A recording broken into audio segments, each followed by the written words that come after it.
Lessons 17 and 18 of the Power of Concentration. The Power of Concentration by Theron Q. Dumont. Lessons 17 and 18. Read by Andrea Fiore. Lesson 17. Ideals Developed by Concentration.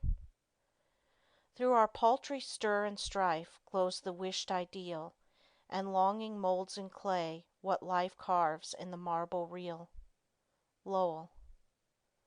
We often hear people spoken of as idealists.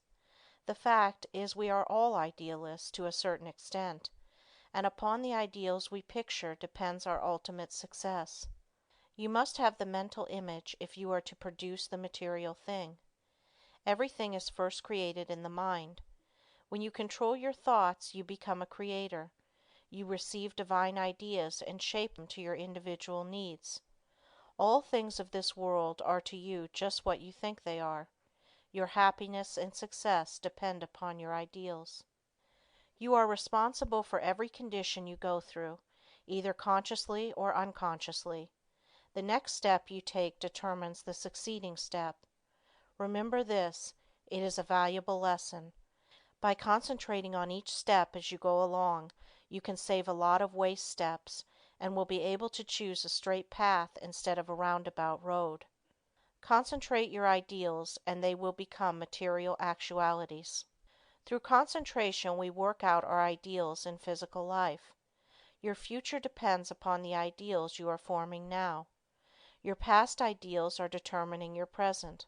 Therefore, if you want a bright future, you must begin to prepare for it today. If persons could only realize that they can only injure themselves, that when they are apparently injuring others they are really injuring themselves, what a different world this would be. We say a man is as changeable as the weather. What is meant is his ideals change. Every time you change your ideal, you think differently. You become like a rudderless boat on an ocean. Therefore, realize the importance of holding to your ideal until it becomes a reality. You get up in the morning determined that nothing will make you lose your temper. This is your ideal of a person of real strength and poise. Something takes place that upsets you completely, and you lose your temper. For the time being you forget your ideal. If you had just thought a second of what a well-poised person implies, you would not have become angry. You lose your poise when you forget your ideal. Each time we allow our ideals to be shattered, we also weaken our willpower. Holding to your ideals develops willpower. Don't forget this. Why do so many men fail? Because they don't hold to their ideal until it becomes a mental habit. When they concentrate on it, to the exclusion of all other things, it becomes a reality. I am that which I think myself to be. Ideals are reflected to us from the unseen spirit. The laws of matter and spirit are not the same. One can be broken, but not the other. To the extent that ideals are kept is your future assured. It was never intended that man should suffer. He has brought it upon himself by disobeying the laws of nature. He knows them so cannot plead ignorance. Why does he break them? Because he does not pay attention to those ideals flashed to him from the Infinite Spirit. Life is but one continuous unfoldment, and you can be happy every step of the way, or miserable, as you please. It all depends upon how we entertain those silent whisperings that come from we know not where. We cannot hear them with mortal ear, but from the silence they come as if they were dreams, not to you or me alone, but to everyone. In this way the grandest thoughts come to us, to use or abuse. So search not in treasured volumes for noble thoughts, but within, and bright and glowing vision will come to be realized now and hereafter.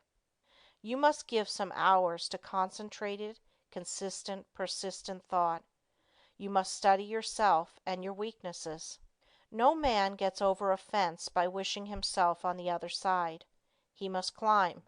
No man gets out of the rut of dull, tiresome, monotonous life by merely wishing himself out of the rut. He must climb. If you are standing still or going backward, There is something wrong. You are the man to find out what is wrong. Don't think that you are neglected, or not understood, or not appreciated. Such thoughts are the thoughts of failure.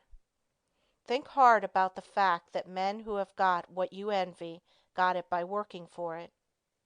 Don't pity yourself, criticize yourself. You know that the only thing in the world that you have got to count upon is yourself. Lesson 18. Mental Control Through Creation. I attended a banquet of inventors recently. Each inventor gave a short talk on something he thought would be accomplished in the future. Many very much needed things were spoken of. One inventor spoke of the possibilities of wireless telephone. Distance, he said, would shortly be annihilated. He thought we would soon be able to talk to the man in the submarine 40 fathoms below the surface and 1,000 miles away. When he got through, he asked if there were any that doubted what he said. No one spoke up. This was not a case of tactful politeness, as inventors like to argue, but a case where no one present really doubted that the inventor's vision would, in the future, materialize. These shrewd men, some real geniuses, all thought we would in time be able to talk to those 1,000 miles away without media. Now, if we can make an instrument so wonderful that we can send wireless messages 1,000 miles, is there any reason why we should not, through mental control, transmit messages from one person to another? The wireless message should not be as easy to send as the projected thought. The day will come when all business will employ highly developed persons to send out influences. These influences will be so dominating that employees will be partly controlled by them, and so you will profit more and more by your mental powers and depend on them to draw you to all forces of a helping nature. You will be constantly sending out suggestions to your employees and friends. They will receive these unconsciously, but in case yours is the stronger personality, they will carry them out the same as if you had spoken them. This is being done even today. A finely organized company secures the combined effort of all its men. They may be each doing a different kind of work, but all work to bring about the very best results. The whole atmosphere is impregnated with a high standard of workmanship. Everyone feels he must do his best. He could not be in such surroundings and be satisfied to do anything but his best work. A business will succeed only to the extent that the efforts of all are coordinated toward one result. At least one person is needed to direct all toward the desired end. The person at the head does not have to exactly outline to the others what steps to take, but he must possess the mental power of control over others. An up-to-date business letter is not written in a casual, commonplace way today. The writer tries to convey something he thinks the receiver will be interested to know. In this way he awakens a responsive spirit. Sometimes just the addition of a word or two will change a letter of the matter-of-fact style to one that compels a response. It is not always what is actually in a letter, but the spirit which it breathes that brings the results. That intangible something that defies analysis is the projected thought of the matter that brings back the harvest that it claims. But we should not always claim success for ourselves only. If you are anxious that some friend or relative should succeed, think of this person as becoming successful. Picture him in the position you would like to see him in. If he has a weakness, desire and command that it be strengthened. Think of his shortcomings, which belong to his negative nature, as being replaced by positive qualities. Take a certain part of the day to send him thoughts of upbuilding nature. You can in this way arouse his mental powers into activity, and once aroused, they will assert themselves and claim their own. We can accomplish a great deal more than many of us are ready to believe by sending to another our direct, positive and controlling suggestions of leadership, but whether a man is a success or not is greatly determined by the way he acts on the suggestions he receives. We either advance or decline. We never stand still. Every time we accomplish something, it gives us ability to do greater things. The bigger the attempt undertaken, the greater the things accomplished in the future. As a business grows, the head of the business also has to grow. He must advance and be ever the guiding influence. By his power to control, he inspires confidence in those associated with him. Often employees are superior to their employers in some qualities, and, if they had studied, instead of neglected their development, they could have been employers of more commanding influence than those whom they serve. Through your mental power you can generate, in another, enthusiasm and the spirit of success, which somehow furnishes an impetus to do something worth while. In concentrated mental control there is a latent power more potent than physical force. The person becomes aware that the attitude of the mind has a power of controlling, directing, and governing other forces. He has been placed in an attitude capable of acquiring that which he desires. All of us, no matter how strong we are affected by the mental forces of our environment. There is no one that can remain neutral to influences. The mind cannot be freed from the forces of a place. If the environment of your place of business is not helpful, it will be harmful. That is why a change of position will often do a person a great deal of good. No person was ever intended to live alone. If you are shut up with only your own thoughts, you suffer from mental starvation. The mind becomes narrow, the mental powers weaken. Living alone often causes some of the milder forms of insanity. If children do not play with those their own age, but associate with only older people, they will take on the actions of the older people. The same is true of older persons if they associate with people younger than they are. They will take on the spirit of youth. If you wish to retain your youth, you need the influences of youth. Like attracts like all over the world. The thought element plays a great part in our lives. Every business must not only command physical effort, but it must also command thought effort. There must be coordination of thought.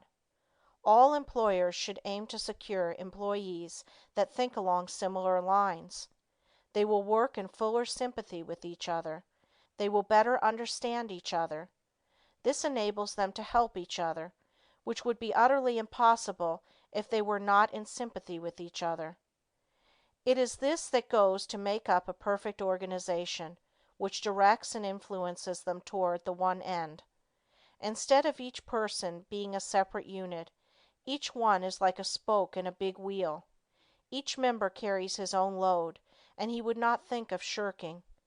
Anyone working in such an atmosphere could not help turning out his best work.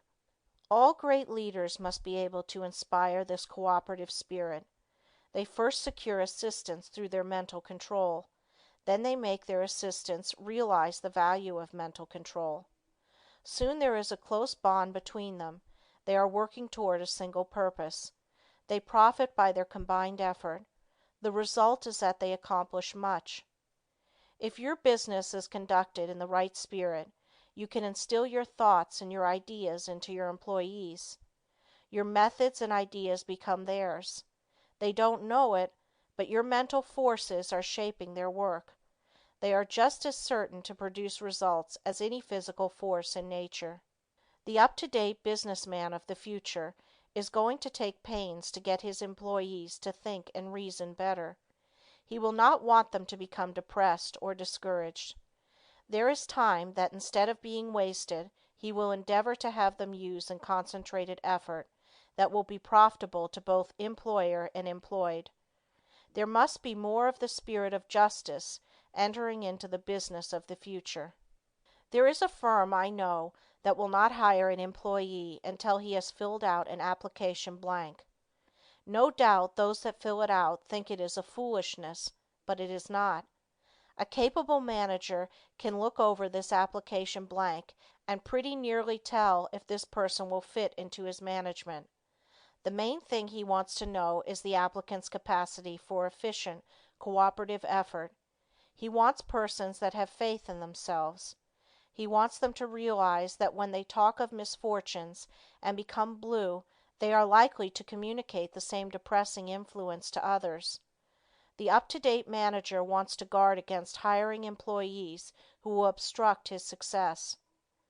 You must realize that every moment spent in thinking of your difficulties of the past, every moment spent in bad company, is attracting to you all that is bad, is attracting influences that must be shaken off before you can advance.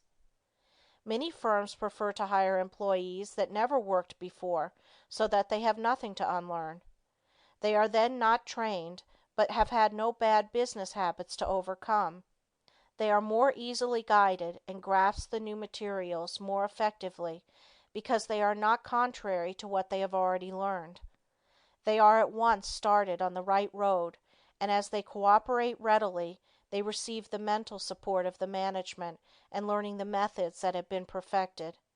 This inspires confidence in themselves, and they soon become efficient and, finally, skilled workers. Most big business firms today employ efficiency experts. Each day or week they are in a different department. They earn their money because they familiarize persons with very little business experience with plans that have taken the expert years of training and much money to perfect. The attitude we take has a great deal more to do with our success than most of us realize. We must be able to generate those forces that are helpful. There is a wonderful power in the thought rightly controlled and projected, and we must, through concentration, develop this power to the fullest possible extent. We are surrounded by many forces of which we know but little at present. Our knowledge of these is to be wonderfully increased. Each year we learn more about these psychic forces which are full of possibilities, of which we are not even dimly conscious. We must believe in mental control, learn more about it, and use it, if we want to command these higher powers and forces which will unquestionably direct the lives of countless future generations. End of Lesson 18